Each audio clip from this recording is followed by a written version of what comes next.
ಪ್ರೀತಮ್ ಒಬ್ಬ middle class ಹುಡುಗ. ಅವನಿಗೆ ಡಾಕ್ಟರ್ ಆಗಬೇಕು ಅನ್ನೋದು ಆಸೆ. ಆದರೆ ಡಾಕ್ಟರ್ ಆಗಬೇಕು ಅಂದರೆ ತುಂಬ ಹಣ ಬೇಕು ಅಂತ ತುಂಬ ಬೇಸರದಲ್ಲಿದ್ದ. ಆಗ ಅವನು ಚೈಲ್ಡ್ಹುಡ್ ಫ್ರೆಂಡ್ ರಿಯಾ ಕಾಲ್ ಮಾಡ್ತಾಳೆ. ಅವಳಲ್ಲಿ ತನ್ನ ಪರಿಸ್ಥಿತಿಯನ್ನು ಹೇಳ್ಕೊಳ್ತಾನೆ. ಆಗ ರಿಯಾ, ನನ್ನ ತಂದೆ ಮೆಡಿಕಲ್ ಕಾಲೇಜ್ನಲ್ಲಿ ಪ್ರಿನ್ಸಿಪಲ್ ಆಗಿದ್ದಾರೆ, ಅವರಲ್ಲಿ ನಾನು ಮಾತಾಡಲಾ ಅಂತ ಕೇಳಿದಾಗ, ಪ್ರೀತಮ್ ಬೇಡ ರಿಯಾ, ಇನ್ಫ್ಲೂಯೆನ್ಸ್ನಲ್ಲಿ ಬಂದಿದ್ದು ಅಂತ ಬೇರೆ ಥರ ಟ್ರೀಟ್ ಮಾಡ್ತಾರೆ ಅಂತ ಹೇಳಿದಾಗ ರಿಯಾ ಕನ್ವಿನ್ಸ್ ಮಾಡ್ಲಿಕ್ಕೆ ನೋಡ್ತಾಳೆ. ಆದರೆ ಪ್ರೀತಮ್ ಒಪ್ಪಲೇ ಇಲ್ಲ. ಹೀಗೆ ಮಾತು ಬದಲಿಸಿ ಬೇರೆಲ್ಲ ಮಾತಾಡ್ತಾ ಇರ್ತಾರೆ. ಪ್ರೀತಮ್ ತಾಯಿ ಪ್ರೀತಮ್ ಪ್ರೀತಮ್ ಅಂತ ಕರೆದರೂ ಇವನಿಗೆ ಕೇಳಿಸ್ತಾ ಇರಲಿಲ್ಲ. ರೂಮ್ ಹತ್ತಿರ ಪ್ರೀತಮ್ ತಾಯಿ ವನಜಾ ಬರ್ತಾರೆ. ಯಾವುದೋ ಹುಡುಗಿ ಜೊತೆ ಮಾತಾಡ್ತಾ ಇರೋದನ್ನು ನೋಡಿದ ವನಜಾ, ಪ್ರೀತಮ್ ಯಾರನ್ನೂ ಲವ್ ಮಾಡ್ತಾ ಇದ್ದಾನೆ ಅಂತ ಅಂದ್ಕೊಳ್ತಾಳೆ. ಪ್ರೀತಮ್ ಸ್ನಾನಕ್ಕೆ ಹೋದ ಸಮಯ ನೋಡಿ ವನಜಾ ಪ್ರೀತಮ್ ಮೊಬೈಲಿಂದ ರಿಯಾ ನಂಬರನ್ನು ನೋಟ್ ಮಾಡ್ಕೊಳ್ತಾಳೆ. ರಿಯಾಳನ್ನು ಭೇಟಿ ಮಾಡಿ, ಪ್ರೀತಮ್ನ ತಲೆಗೆಡಿಸಬೇಡ, ಅವನು ಇಂಜಿನಿಯರ್ ಆಗಬೇಕು ಅಂತ ನನ್ನ ಆಸೆ. ನಿನ್ನ ಜೊತೆ ಸೇರಿದರೆ ಅವನ ಎಜುಕೇಷನ್, ಅವನ ಕೆರಿಯರ್ ಎಲ್ಲ ಹಾಳಾಗುತ್ತೆ, ಅವನಿಂದ ಸ್ವಲ್ಪ ದೂರ ಇರು ಅಂತ ಹೇಳ್ತಾರೆ. ನಿಮ್ಮ ಪ್ರೀತಿ ನಿಜವಾಗಿದ್ದಾಗಿದ್ದರೆ ಅವನಿಗೆ ಕೆಲಸ ಸಿಕ್ಕಿ ಅವನು ಸೆಟಲ್ ಆದ ನಂತರ ನಾವೇ ನಿಮ್ಮ ಮನೆಗೆ ಹೆಣ್ಣು ಕೇಳಲು ಬರ್ತೇವೆ. ದಯವಿಟ್ಟು ಈಗ ನನ್ನ ಮಗನಿಂದ ದೂರ ಇರು, ನಿನ್ನ ಲೈಫ್ ನೀನು ನೋಡ್ಕೊ ಅಂತ ವನಜಾ ಹೇಳಿದಳು. ಆಗ ರಿಯಾ, ಸಾರಿ ಆಂಟಿ, ನೀವು ತಪ್ಪು ತಿಳ್ಕೊಂಡಿದ್ದೀರಿ, ನಾನು ಪ್ರೀತಮ್ ಲವ್ವರ್ಸ್ ಅಲ್ಲ, ಚೈಲ್ಡ್ಹುಡ್ ಫ್ರೆಂಡ್ಸ್ ಅಷ್ಟೇ. ನಿಮಗೆ ರಿಯಾ ನೆನಪಿದ್ದಾಳ? ಅವಳು ನಾನೆಂದು ಹೇಳ್ತಾಳೆ. ವನಜಾಗೆ ಸ್ವಲ್ಪ ಸಮಾಧಾನ ಆಯಿತು. ನಂತರ ರಿಯಾ ವನಜಾಳನ್ನು ತನ್ನ ಮನೆಗೆ ಕರೆದುಕೊಂಡು ಹೋಗ್ತಾಳೆ. ಅಲ್ಲಿ ರಿಯಾ ತಂದೆ ತಾಯಿ ಎಲ್ಲರೂ ಕೂತು ಮಾತಾಡ್ತಾರೆ. ಆಗ ರಿಯಾ ವನಜಾ ಬಳಿ, ಆಂಟಿ, ನಿಮ್ಮ ಮಗನಿಗೆ ಮೆಡಿಕಲ್ ಓದಲಿಕ್ಕೆ ಇಂಟ್ರೆಸ್ಟ್ ಇದೆ, ಆದರೆ ಹಣ ಇಲ್ಲ ಅಂತ ಸುಮ್ಮನೆ ಇದ್ದಾನೆ ಅಂತ ಹೇಳಿದಾಗ ರಿಯಾ ತಂದೆ ಅವನ ಮಾರ್ಕ್ಸ್ ಕಾರ್ಡ್ ಫೋಟೋ ಇದ್ದರೆ ತೋರಿಸಿ ಅಂತ ವನಜಾ ಹತ್ರ ಕೇಳಿದಾಗ ವನಜಾ ತೋರಿಸ್ತಾಳೆ.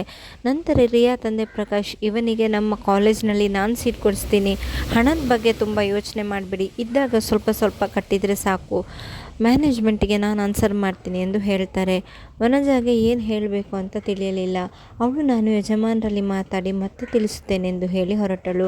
ಪ್ರೀತಮ್ ಒಬ್ಬ ಒಳ್ಳೆ ಸ್ಟೂಡೆಂಟ್ ಆಗಿದ್ದೆ. ಪ್ರಕಾಶ್ ಇವನಿಂದ ಕಾಲೇಜಿಗೆ ಒಳ್ಳೆ ಹೆಸರು ಬರುತ್ತೆ, ಅವನನ್ನು ಸೇರಿಸ್ಕೊಳ್ಳುವ ಯೋಚನೆ ಮಾಡಿದ್ದ.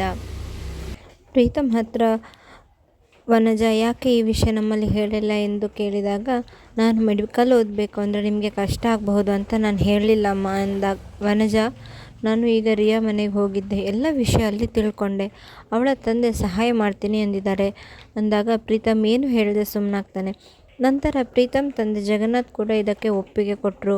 ಅವನ ಆಸೆಯಂತೆ ಕಷ್ಟಪಟ್ಟು ಇಷ್ಟಪಟ್ಟು ಡಾಕ್ಟರ್ ಆಗ್ತಾನೆ. ರಿಯಾ ಹಾಗೂ ಅವರ ಮನೆಯವರಿಗೂ ಈ ವಿಷಯ ಖುಷಿ ತಂದಿತ್ತು. ಅವನ ಗುಣ ಹಾಗೂ ಜಾಣ್ಮೆಯಿಂದ ಕಾಲೇಜ್ಗೆ ಒಳ್ಳೆ ಹೆಸರು ಬಂತು. ಪ್ರಕಾಶ್ ಪ್ರೀತಮ್ನ ಇಷ್ಟ ಆಗುತ್ತೆ. ಮಗಳಿಗೆ ಮದುವೆ ವಯಸ್ಸಾಯಿತು. ಪ್ರೀತಮ್ ಗೊತ್ತಿರುವ ಒಳ್ಳೆ ಹುಡುಗ, ರಿಯಾಗೆ ಒಳ್ಳೆ ಜೋಡಿ ಆಗ್ತಾನೆ ಅಂತ ಅಂದ್ಕೊಳ್ತಾನೆ. ಆದರೆ ರಿಯಾ ಪ್ರೀತಮ್ ಒಳ್ಳೆ ಫ್ರೆಂಡ್ಸ್ ಅಷ್ಟೇ. ರಿಯಾ ಗಣೇಶ್ ಎಂಬ ಹುಡುಗನನ್ನು ಲವ್ ಮಾಡ್ತಿರ್ತಾಳೆ. ರಿಯಾ ಹಾಗೂ ಗಣೇಶ್ ಪಾರ್ಕು, ಪಬ್ಬು, ಬೀಚು ಅಂತ ತುಂಬ ಸುತ್ತಾಡಿ ಮಜಾ ಮಾಡ್ತಾ ಇರ್ತಾರೆ. ಗಣೇಶ್ ರಿಚ್ ಆಗಿದ್ದರೂ ಅಷ್ಟು ಒಳ್ಳೆ ಹುಡುಗ ಆಗಿರಲಿಲ್ಲ. ಹೀಗೆ ಒಂದು ದಿನ ಪಾರ್ಕಿಗೆ ಹೋಗಿದ್ದಾಗ ಇದ್ದಕ್ಕಿದ್ದಂತೆ ತಲೆ ತಿರುಗಿ ಬೀಳ್ತಾಳೆ ರಿಯಾ. ಗಾಬರಿಯಿಂದ ಗಣೇಶ್ ಹತ್ತಿರದಲ್ಲಿದ್ದ ಕ್ಲಿನಿಕ್ ಹೋಗ್ತಾನೆ. ಡಾಕ್ಟರ್ ರಿಯಾನ ನೋಡಿ ಶಾಕ್ ಆಗ್ತಾರೆ. ಹಾಗೆ ಚೆಕಪ್ ಮಾಡಿ ರಿಯಾ ಈಸ್ ಪ್ರೆಗ್ನೆಂಟ್ ಅಂತ ಗಣೇಶ್ ಹತ್ರ ಹೇಳಿದಾಗ ಗಣೇಶ್ಗೆ ಗಾಬರಿ ಆಯಿತು. ತನ್ನಲ್ಲಿದ್ದ ಹಣ ಹಾಗೂ ಚಿನ್ನದ ಸರ, ಉಂಗುರ ಎಲ್ಲ ಕೊಟ್ಟು ಪ್ಲೀಸ್ ಮಗುನ ತೆಗೆಸಿ ಅಂತ ಹೇಳ್ತಾನೆ. ನಮಗೆ ಮದುವೆ ಆಗಿಲ್ಲ ಸರ್, ಪ್ಲೀಸ್ ತೆಗೆಸಿ, ನಮ್ಮ ಮರ್ಯಾದೆ ಉಳಿಸಿ ಎನ್ನುತ್ತಾನೆ. ಆಗ ಡಾಕ್ಟರ್, ನೋ, ರಿಯಾ ಹತ್ತಿರ ಮಾತಾಡಬೇಕು ಎಂದು ರಿಯಾ ಹತ್ತಿರ ಬಂದಾಗ ರಿಯಾಗೆ ಪ್ರಜ್ಞೆ ಬಂದಿತ್ತು. ಅವಳು, ಹೇ ಪ್ರೀತಮ್, ನೀನಿಲ್ಲಿ ಅಂತ ರಾಗ ಎಳಿತಾಳೆ. ಪ್ರೀತಮ್ ಆಗ, ಹೇ, ಇದು ನನ್ನ ಕ್ಲಿನಿಕ್, ನೀನು ಅನ್ಕಾನ್ಷಿಯಸ್ ಆಗಿ ಬಿದ್ದಿದೆ ಅಂತ ನಿನ್ನ ಬಾಯ್ ಫ್ರೆಂಡ್ ಹೇಳಿದ್ದ, ಹೌದಾ ಎಂದು ಉತ್ತರಿಸಿ, ಮತ್ತು ನಿನ್ನ ಲೈಫ್ ಹೇಗೆ ನಡೀತಿದೆ ಎಂದು ರಿಯಾ ಕೇಳಿದಾಗ ಪ್ರೀತಮ್, ನನ್ನ ಲೈಫ್ ಒಂದು ಮಟ್ಟಿಗೆ ಚೆನ್ನಾಗಿ ನಡೀತಿದೆ, ಎಲ್ಲರೂ ಚೆನ್ನಾಗಿದ್ದಾರೆ, ಇದಕ್ಕೆಲ್ಲ ನೀನೇ ಕಾರಣ, ಥ್ಯಾಂಕ್ ಯು ಸೋ ಮಚ್ ಅಂತ ಹೇಳ್ತಾನೆ. ಆಗ ರಿಯಾ, ನೀನು ನನ್ನ ಫ್ರೆಂಡ್, ಅದಕ್ಕೆಲ್ಲ ಥ್ಯಾಂಕ್ ಯು ಯಾಕೆ ಎಂದಳು. ಆಗ ಪ್ರೀತಮ್, ರಿಯಾ ನೀನು ಪ್ರೆಗ್ನೆಂಟ್ ಆಗಿದೆ ಗೊತ್ತಾ ನಿನಗೆ ಎಂದಾಗ ರಿಯಾಗೆ ಶಾಕ್ ಆಯಿತು. ಹೇ ಪ್ರೀತಮ್, ಏನು ಹೇಳ್ತಾ ಇದ್ದೀಯಾ, ಗಣೇಶಲ್ಲಿದ್ದಾನೆ, ನಾವು ಯಾವತ್ತೂ ಫಿಸಿಕಲಿ ಒಂದಾಗಿಲ್ಲ ಎಂದಾಗ ಪ್ರೀತಮ್, ವಾಪಸ್ ಬೇರೆ ಟೆಸ್ಟ್ ಮಾಡಿ ನೋಡು ರಿಯಾ, ಯು ಆರ್ ಪ್ರೆಗ್ನೆಂಟ್ ಎಂದು ಹೇಳಿದಾಗ ರಿಯಾಗೆ ಶಾಕ್ ಆಗಿ, ತಮಾಷೆ ಮಾಡ್ತಿಲ್ಲ ತಾನೆ ಅಂತ ಹೇಳ್ತಾರೆ. ಗಣೇಶ್ ಹೊರಗೆ ಬರುವಾಗ ಅಲ್ಲಿ ಗಣೇಶ್ ಇರಲಿಲ್ಲ. ಅವನಿಗೆ ಕಾಲ್ ಮಾಡಿದರೆ ಸ್ವಿಚ್ ಆಫ್ ಬರ್ತಿತ್ತು. ರಿಯಾ ಏನು ಮಾಡಬೇಕೆಂದು ತಿಳಿಯದೆ ಅಳುತ್ತಾ ಕುಳಿತಿದ್ದಳು. ಆಗ ಪ್ರೀತಮ್ ರಿಯಾಗೆ ಸಮಾಧಾನ ಹೇಳ್ತಾನೆ. ರಿಯಾಗೆ 2 ದಿನ ಬಿಟ್ಟು ಬಾ, ನಿನ್ನ ಡಿಸಿಷನ್ ಏನು ಅಂತ ಹೇಳು ಅಂತ ರಿಯಾ ಮನೆಗೆ ಬಿಟ್ಟು ಬರ್ತಾನೆ. ರಿಯಾ ಇದೆಲ್ಲ ಹೇಗಾಯಿತು ಅಂತ ತಿಳಿಯದೆ ತುಂಬ ರೋಸಿ ಹೋಗಿದ್ದಳು. ತಂದೆ ತಾಯಿ ಮುಂದೆ ನಗ್ತಾ ಇದ್ಲು, ಡೌಟ್ ಬರಬಾರ್ದು ಅಂತ. ರಿಯಾ ತುಂಬ ಯೋಚನೆ ಮಾಡಿ ಹೇಗಾಯಿತು ಇದೆಲ್ಲ ಅಂತ. ಆಗ ಅವಳಿಗೆ ಗಣೇಶ್ ಜೊತೆ ಡ್ರಿಂಕ್ಸ್ ಮಾಡಿದ್ದು, ಆ ಟೈಮಲ್ಲಿ ಅವನು ನನ್ನನ್ನು ಯೂಸ್ ಇರಬಹುದು ಅಂತ ಅಂದುಕೊಳ್ತಾಳೆ. ಆ ರೀತಿ ಸುಮಾರು ಸಲ ಕುಡಿದಿದ್ದೇವೆ. ಅವನು ಕುಡಿದು ಆ ರೀತಿ ಮಾಡಿದ್ದಕ್ಕಿಂತಲೂ ಈಗ ಅವನು ಬಿಟ್ಟು ಹೋದದ್ದು ತುಂಬ ನೋವಾಗುತ್ತಿದೆ ಎಂದು ಅಳುತ್ತಲೇ ಪ್ರೀತಮ್ಗೆ ಕಾಲ್ ಮಾಡಿ ಮೀಟ್ ಆಗಬೇಕು, ಸಿಗ್ತೀಯಾ ಇವತ್ತು, ಕ್ಲಿನಿಕ್ಗೆ ಬರಲಾ ಅಂತ ಹೇಳಿದಳು. ಪ್ರೀತಮ್ ಓಕೆ ಎಂದನು. ಬೆಳಿಗ್ಗೆ ಟಿಫನ್ ತಿಂದು ರಿಯಾ ಪ್ರೀತಮ್ ಕ್ಲಿನಿಕ್ಗೆ ಬಂದು ಪ್ರೀತಮ್ ಬಳಿ ತನಗೆ ಆದ ಅನ್ಯಾಯವನ್ನು ಹೇಳಿಕೊಂಡಳು. ಪ್ರೀತಮ್ ಬಿಟ್ಟು ಹೋದವನ ಬಗ್ಗೆ ಯಾಕೆ ಥಿಂಕ್ ಮಾಡ್ತೀಯಾ, ಪೊಲೀಸ್ ಕಂಪ್ಲೇಂಟ್ ಕೊಡೋಣ ಬಾ ಎಂದಾಗ ಪ್ರಿಯಾ ನೋ ಬೇಡ, ಅಪ್ಪ ಅಮ್ಮನ ಮರ್ಯಾದೆ ಹೋಗುತ್ತೆ, ಬೇಡ, ಈ ಮಗುನ ತೆಗಿತೀಯಾ ಎಂದು ಕೇಳಿದಾಗ ಪ್ರೀತಮ್ ಯೋಚನೆ ಮಾಡಿ ಹೇಳ್ತಾ ಇದ್ದೀಯಲ್ವಾ, ಕೊನೆ ಸಲ ಒಮ್ಮೆ ಗಣೇಶ್ಗೆ ಕಾಲ್ ಮಾಡು ಎಂದಾಗ ರಿಯಾ ನೋ ನೆವರ್, ಈ ಮಗು ಬೇಡ ಅಷ್ಟೇ. ನಾನು ನೀನು ಎಷ್ಟು ಒಳ್ಳೆ ಫ್ರೆಂಡ್ಸ್, ಯಾವತ್ತೂ ಕೆಟ್ಟದಾಗ ನಡ್ಕೊಂಡಿಲ್ಲ. ಅವನನ್ನು ನಂಬಿದ್ದಕ್ಕೆ ಒಳ್ಳೆ ಪಾಠ ಕಲಿಸಿದ ಎಂದು ಈಗ ಮಾತ್ರೆ ಕೊಡು ಎಂದು ಹೇಳಿದಳು. ರಿಯಾನ ಸಮಾಧಾನ ಮಾಡಿ ಪ್ರೀತಮ್ ಮಾತ್ರೆ ಕೊಟ್ಟ. ನಿನ್ನನ್ನು ನೀನು ಸ್ವಲ್ಪ ಕೇರ್ ಮಾಡ್ಕೊ, ಸ್ವಲ್ಪ ಹೊಟ್ಟೆ ನೋವಿರುತ್ತೆ ಎಂದು ಪ್ಯಾಡೆಲ್ಲ ಕೊಟ್ಟನು. ನಿನ್ನಂಥ ಫ್ರೆಂಡ್ ಇದ್ದಿದ್ದರಿಂದ ನನ್ನ ಲೈಫ್ ಸೇವ್ ಆಯಿತು, ಇಲ್ಲಾಂದರೆ ಸುಸೈಡ್ ಮಾಡ್ಕೊಳ್ಬೇಕಿತ್ತು, ಥ್ಯಾಂಕ್ ಯು ಸೋ ಮಚ್ ಎಂದು ಹಗ್ ಮಾಡಿದ್ಲು.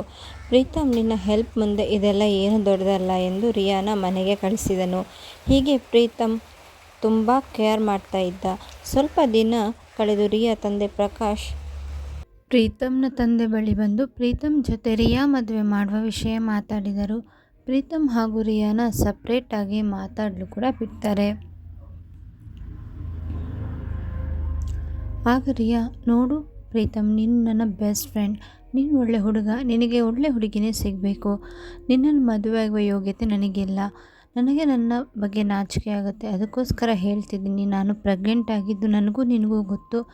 ಈ ವಿಷಯ ಜೀವನ ಮಾಡಲು ಖುಷಿಯಾಗಿರೋದನ್ನು ಬಿಡೋದಿಲ್ಲ. ನನ್ನ ಮೇಲೆ ನನಗೆ ಅಸಹ್ಯವಾಗುತ್ತಿದೆ ಎಂದಾಗ ಪ್ರೀತಮ್ ಹೇ ರಿಯಾ ಕಾಮ್ ಡೌನ್, ಗಣೇಶ್ ಬಿಟ್ಟು ಹೋದ್ಮೇಲೆ ನೀನು ತುಂಬ ಚೇಂಜ್ ಆಗಿದೆಯಾ. ನೀನು ನನಗೆ ಫ್ರೆಂಡ್, ನನ್ನ ಬಗ್ಗೆ ನಿನಗೆ ಎಲ್ಲವೂ ಗೊತ್ತಿದೆ.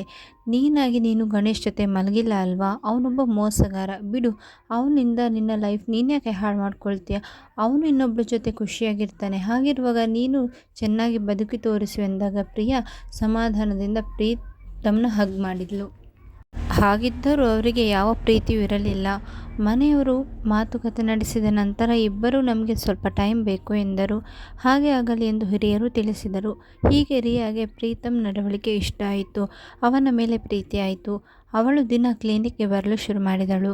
ಸ್ವಲ್ಪ ಹೊತ್ತು ಮಾತಾಡಿ ಹಗ್ ಮಾಡಿ ಹೋಗ್ತಾ ಇದ್ಲು. ಹೀಗೆ 1 ತಿಂಗಳು ಕಳೆಯಿತು. ಪ್ರೀತಮ್ನ ಬರ್ತ್ಡೇ ಬಂತು. ರಿಯಾ ಪ್ರೀತಮ್ಗೋಸ್ಕರ ಒಂದು ಗೋಲ್ಡ್ ರಿಂಗ್ ತಗೊಳ್ತಾಳೆ. ಸರ್ಪ್ರೈಸ್ ಆಗಿ ನೈಟ್ ಸೆಲೆಬ್ರೇಷನ್ಗೆ ಪ್ಲ್ಯಾನ್ ಮಾಡಿದ್ಳು. ಅವಳು ರೂಮನ್ನು ಡೆಕೋರೇಟ್ ಮಾಡಿ ಡಿನ್ನರ್ ಪ್ಲ್ಯಾನ್ ಮಾಡಿದಳು. ಹಾಗೆ ರಾತ್ರಿ ಪ್ರೀತಮ್ನ ಮನೆಗೆ ಕರೆಸಿಕೊಂಡಳು. ರಾತ್ರಿ ಬಂದ ಪ್ರೀತಮ್ಗೆ ಹೂವಿನಂಥ ಹುಡುಗಿ ಹೂ ಕೊಟ್ಟು ತನ್ನ ಕೋಣೆಗೆ ಎಲ್ಲರನ್ನೂ ಬರಲು ಹೇಳಿ ಪ್ರೀತಮ್ನ ಜೊತೆ ಮೊದಲ ಬಾರಿ ಪ್ರಿಯತಮೆಯಾಗಿ ಸೆಲೆಬ್ರೇಟ್ ಮಾಡಿದರು. ನಂತರ ಎಲ್ಲರ ಮುಂದೆಯೇ ಐ ಲವ್ ಯು ಪ್ರೀತಮ್ ಎಂದು ಮಂಡಿಯೂರಿ ರಿಂಗ್ ಹಾಕಿದಳು. ಪ್ರೀತಮ್ಗೆ ಕೂಡ ಖುಷಿಯಾಯಿತು. ಹೀಗೆ ಎಲ್ಲರೂ ಡಿನ್ನರ್ ಮಾಡಿದರು. ಪ್ರೀತಮ್ ಹಾಗೂ ರಿಯಾ ಇಬ್ಬರೇ ರೂಮಲ್ಲಿ ಇದ್ದರು. ಇಬ್ಬರು ಮಾತನಾಡುತ್ತಾ ಇದ್ದರು. ರಿಯಾ ರೂಮಲ್ಲಿ ಬರ್ತ್ಡೇ ಸೆಲೆಬ್ರೇಷನ್ಗೆ ಮ್ಯೂಸಿಕ್ ಹಾಕಿದ್ದಳು. ಅದನ್ನು ಆಫ್ ಮಾಡಿರಲಿಲ್ಲ. ಒಂದೊಂದೇ ರೊಮ್ಯಾಂಟಿಕ್ ಸಾಂಗ್ಗಳು ಬರುತ್ತಿದ್ದವು. ಒಳ್ಳೆ ವಾತಾವರಣವೂ ಇತ್ತು. ಇದು ಅವರನ್ನು ಇನ್ನಷ್ಟು ಹತ್ತಿರಗೊಳಿಸಿತು. ಡ್ರಿಂಕ್ಸ್ ಮಾಡಿ ಇಬ್ಬರು ಅಮಲಲ್ಲಿದ್ದರು. ಹಾಗೆ ರೊಮ್ಯಾಂಟಿಕ್ ಸಾಂಗ್ಗೆ ಹೆಜ್ಜೆ ಹಾಕಿದರು. ಹಾಗೆ ಸ್ಟೆಪ್ ಹಾಕ್ತಾ ಹಾಕ್ತಾ ಒಬ್ಬರನ್ನೊಬ್ಬರು ಕಣ್ಣಲ್ಲಿ ಕಣ್ಣಿಟ್ಟು ನೋಡಿದರು. ಕಣ್ಣೋಟ ಅವರನ್ನು ಕಂಟ್ರೋಲ್ ತಪ್ಪುವಂತೆ ಮಾಡಿತು. ರಿಯಾ ಹಾಗೂ ಪ್ರೀತಮ್ರ ಮುಖ ಹತ್ತಿರವಾಗುತ್ತಿದ್ದಂತೆ ಅವರ ತುಟಿಗಳು ಸೇರಿಕೊಂಡವು. ಅಷ್ಟೊತ್ತಿಗಾಗಲೇ ಹಿಡಿತ ಕಳೆದುಕೊಂಡ ಅವರು ಹಾಸಿಗೆಯಲ್ಲಿ ಅವರ ಸರಸವನ್ನು ಮುಂದುವರೆಸಿದರು. ತಮಗೆ ಅರಿವಿದ್ದರೂ ಕೂಡ ಇಷ್ಟದಲ್ಲೇ ಮುಂದುವರೆದಿದ್ದರು. ಆಗ Pritam Riya please we have to control our self, ನಮಗೆ ಇನ್ನೂ ಮದುವೆ ಆಗಿಲ್ಲ, ಇದೆಲ್ಲ ಮದುವೆ ನಂತರ ಮುಂದುವರಿಸೋಣ ಎಂದಾಗ ರಿಯಾ ನಾವು ಹೇಗೂ ಮದುವೆ ಆಗ್ತಿದ್ದೀವಲ್ಲ, ಮೂಡ್ ಹಾಳು ಮಾಡಬೇಡ ಬಾ ಅಂತಾಳೆ. ಆಗ ಪ್ರೀತಮ್, ನಾವೀಗಲೇ ಎಲ್ಲ ಮಾಡಿ ಮುಗಿಸಿದ್ರೆ ಫಸ್ಟ್ ನೈಟಲ್ಲಿ ಅರ್ಥನೇ ಇಲ್ಲ ಅಲ್ವಾ, ಆಗ ನಾವು ಈ ಮೂಮೆಂಟ್ನ ಅನುಭವಿಸೋದಕ್ಕಾಗೋದಿಲ್ಲ ಅಂತ ಹೇಳಿ ಕನ್ವಿನ್ಸ್ ಮಾಡಿದ. ಹಾಗಾಗಿ ಹಗ್ ಕೇಸ್ನಲ್ಲೇ ಸ್ವಲ್ಪ ಸಮಯ ಕಳೆದರು. ನಂತರ ತಂದೆ ತಾಯಿ ತಪ್ಪು ತಿಳಿಯುವುದು ಬೇಡವೆಂದು ಫ್ರೆಶ್ ಅಪ್ ಆಗಿ ನೀಟಾಗಿ ರೆಡಿಯಾಗಿ ಪ್ರೀತಮ್ ಹಾಗೂ ರಿಯಾ ಬರುತ್ತಾರೆ. ನೆಕ್ಸ್ಟ್ ಡೇ ರಿಯಾ, ನಾನು ಪ್ರೀತಮ್ನ ಮದುವೆ ಆಗುತ್ತೇನೆಂದು ಬೇಗ ಮದುವೆಗೆ ರೆಡಿಯಾಗಿ ಅಂತ ಅಪ್ಪ ಅಮ್ಮ ಹತ್ತಿರ ಹೇಳಿದಳು. ಹಾಗೆ ಪ್ರೀತಮ್ ಕೂಡ ಮದುವೆಗೆ ಒಪ್ಪಿದ್ದೇನೆ, ಮುಂದುವರಿಸಬಹುದು ಎಂದು ತಂದೆ ತಾಯಿಯಲ್ಲಿ ಹೇಳಿಕೊಂಡನು. ಹಾಗೆ ಅವರಿಬ್ಬರ ಮದುವೆ ನಡೆಯಿತು. ರಿಯಾ ಹಳೆಯದನ್ನು ಮರೆತು ಪ್ರೀತಮ್ನೊಂದಿಗೆ ಸಂಸಾರ ಮಾಡಿದಳು. ಒಬ್ಬರನ್ನೊಬ್ಬರು ಬಿಟ್ಟುಕೊಡದೆ ನಂಬಿಕೆಯಿಂದ ಖುಷಿಯಾಗಿ ಜೀವನ ಕಳೆದರು. ಒಬ್ಬರನ್ನೊಬ್ಬರು ಯಾರ ಮುಂದೆಯೂ ಬಿಟ್ಟುಕೊಡದೆ ನಂಬಿಕೆಯಿಂದ ಇದ್ದರೆ ಹೆಣ್ಣು ಗಂಡು ತನ್ನ ಕೆಟ್ಟ ದಿನಗಳನ್ನು ಮರೆತು ಹೊಸ ಬದುಕು ಕಟ್ಟಿಕೊಳ್ಳಬಹುದು. ಎಂತಹ ಸಂದರ್ಭದಲ್ಲಿಯೇ ಆದರೂ ಹೆಣ್ಣು ಮೈ ಮರಿಲೇಬಾರದು. ನಿಜವಾದ ಪ್ರೀತಿ ಸ್ನೇಹ ಎಂದಿಗೂ ಶಾಶ್ವತ. ಕಷ್ಟ ಸುಖ ಎಲ್ಲದರಲ್ಲೂ ಹೆಣ್ಣಿಗೆ ಗಂಡಿಗೆ ಸಂಗಾತಿ ಬೇಕೇ ಬೇಕು. ಈ ಕಥೆ ನಿಮಗೆ ಇಷ್ಟ ಆದರೆ ಲೈಕ್ ಮಾಡಿ. Thank you.